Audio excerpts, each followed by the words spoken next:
আসসালামু আলাইকুম। আজ আমি এমন একটি গুরুত্বপূর্ণ বিষয় নিয়ে আলোচনা করব, ধৈর্য বা সবর। নবী করিম সাল্লাল্লাহু আলাইহি ওয়াসাল্লাম বলেছেন, যে ব্যক্তি ধৈর্য ধারণ করে আল্লাহ তাকে ধৈর্য দান করেন, আর কাউকে এমন কোনো দান দেওয়া হয়নি যা ধৈর্যের চেয়ে উত্তম ও বিস্তৃত। সহিহ বুখারী ও সহিহ মুসলিম। বাংলা অর্থ: যে ব্যক্তি ধৈর্য ধরার চেষ্টা করে আল্লাহ তাকে ধৈর্যশীল করে দেন, আর ধৈর্যের চেয়ে বড় উত্তম ও বড় নিয়ামত আর কিছু নেই।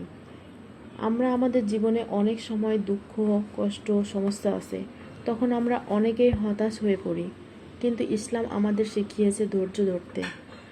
ধৈর্য মানে শুধু চুপ করে থাকা নয়, কষ্টের সময় আল্লাহর উপর ভরসা রাখা, গুনাহ থেকে নিজেকে বিরত রাখা, কঠিন অবস্থায়ও সঠিক পথে থাকা।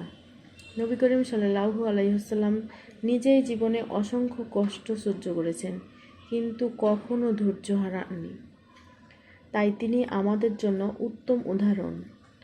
আরেকটি হাদিসে এসেছে, মুমিনের অবস্থা আশ্চর্যজনক, তার প্রতিটি অবস্থাই কল্যাণকর।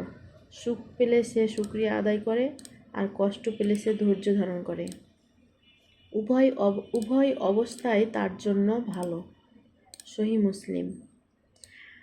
আজ থেকে আমরা চেষ্টা করি বিপদের সময় ধৈর্য ধরতে, আল্লাহর ওপর ভরসা রাখতে, আর কষ্টের মাঝে আশা না হারাতে। শেষ কথা, আল্লাহ আমাদের সবাইকে ধৈর্যশীল বানান, আমাদের কষ্টগুলো সহজ করে দিন এবং আমাদেরকে সবর করার তৌফিক দান করুন। আমিন।